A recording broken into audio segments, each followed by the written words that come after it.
IMs, texts, emails, everything. Screw A. There. Who's next?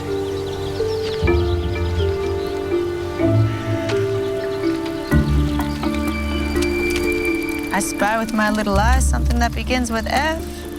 Hey, Mr. Fitz. Looking good, Mr. Fitz. My turn.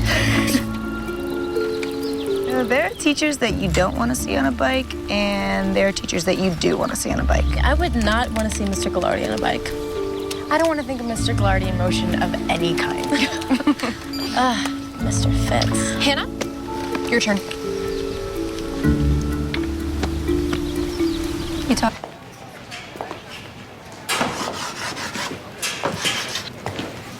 Hi. Hi. I saw you riding around town the other day on your bike. Yeah, I saw you too. I waved, remember? I would have stopped, but you weren't alone. Yeah, my friends thought you had nice legs. What do you think? That I was embarrassed that my friends thought you had nice legs. It's a little awkward under the circumstances. Aria, what are the circumstances here? If you know, please tell me, because this is completely new territory to me. Yeah, me too. Maybe this isn't smart. I promise you it's not smart. But we need to talk. There are things that we need to cover that we can't between classes. I'm home tonight. I can make you one of two dishes that I actually know how to cook. But I want to talk to you when I'm not looking at you over a desk or through Dan Farron's faux hawk.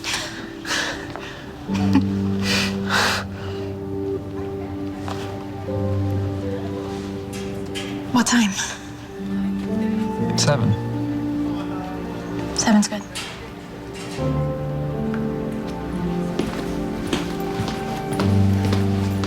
He has to be in. When I'm 21, she'll be 35. She makes me try her dishes, but I don't mind. 'Cause when we leave, she offers me her shoulder. Do you use this? As a paperweight, mostly it's to remind myself that there was literature before laptops. What do you think? It's nice. Yeah, I like it. Thanks for asking me. You're welcome. How are things at home? Fine. My mom and dad are having a date night. Well, maybe they're working things out. I mean, they can have all the alone time in the world, but she's gonna be miserable when she finds out. Aria, has it ever occurred to you that maybe your mom knows more about this than you think? No, she doesn't know. That's the worst part. Well, almost the worst part. Well, it's possible that your parents have come to some sort of understanding that you don't know about. No, it's not possible. What do you mean an understanding? Okay. When I was 12, my parents broke up, and it threw my brother and me for a loop. I found out later they'd both been cheating. They worked through their infidelity. It was just something else that killed the marriage. But that's your family, not mine. What are you trying to tell me? I'm just saying that even though your dad put you in this position, it's not your problem to fix. I'm not trying to fix it. I'm trying to deal with it. But they are the ones that should be dealing with this. What you can't see now is that your parents need to figure it out for themselves, like adults. Like adults. Right. Like, I'm not mature enough to deal with this? I didn't say that. Yeah, I think that's exactly what you said. You said I am a child and I should mind my own business. Oh, I guarantee you that's not what I said. Well, if I'm such a child, why did you ask me here? I asked you here because I don't see you as a child. And that's exactly why we need to figure out what's going on between us. Okay. Just leave my parents out of it. You came to me about your father. Do you remember that?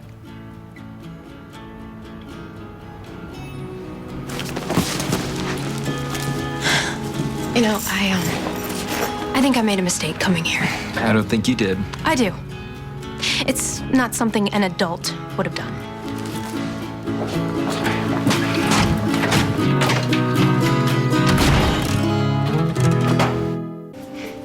Good for you.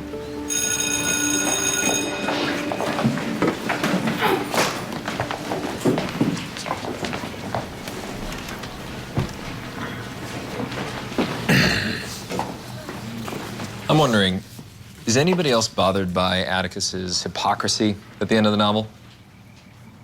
No? Well, he's Mr. Due Process when it comes to Tom Robinson. Then as soon as Bob Ewell gets stabbed, he's willing to buy into the sheriff's cover-up. He was protecting Boo Radley. Protecting him from what, the justice system? Atticus is an officer of the court, and he's conspiring to cover up a crime. And he's willing to let his own son take the fall for something that Boo Radley did. It was a trade. What was the trade? Mr. Ewell would have killed those kids. Boo saved them. And Atticus was still feeling guilty over Tom Robinson, so he offered Jim to take Boo's place. Almost like a sacrifice. Oh, very noble. Too bad Jim was unconscious. You think he might have had a different opinion? Now, Jim would have said yes. You're sure about that? He was brought up right.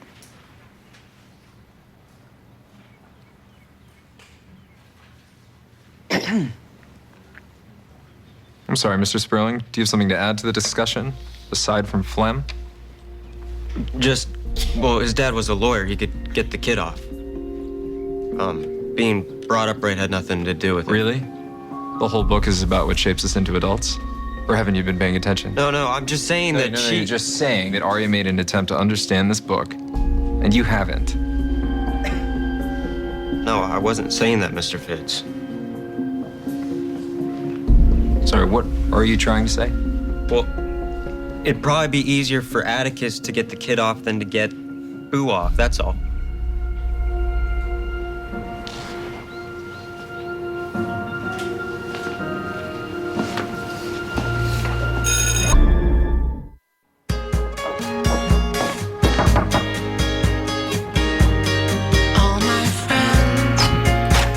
Okay, I have never been so embarrassed in my life. I mean, first you complain about me being immature, and then you act like that in class, like I needed to be protected.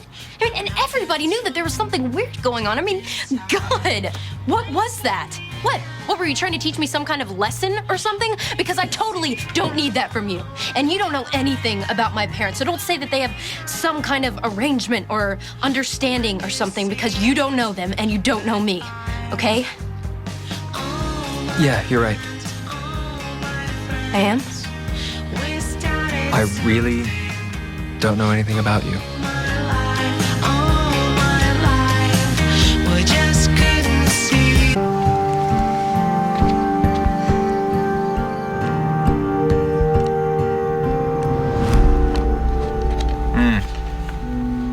You're lucky. My cooking's always better the next day. I make really good leftovers. Don't laugh. No, seriously, the pesto will get up your nose. We'll need the jaws of life in here.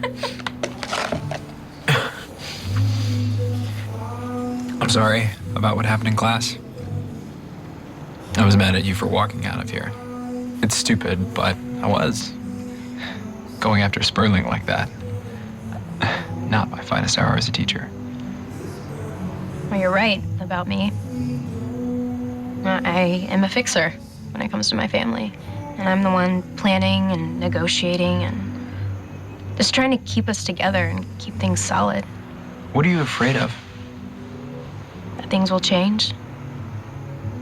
But that's not really helping, is it? It's just trying to keep things frozen. It's human nature to try and hold on to things. I feel like my Aunt Ruth. She had her pet cat stuffed when he died. And you walk in her house and there's Muggsy on the piano. He's there and she talks to him, and I mean, there's really not much difference between Muggsy alive and Muggsy stuffed. I mean, he's a cat. Aunt Ruth, she's really happy, but the rest of us are just kind of creeped out.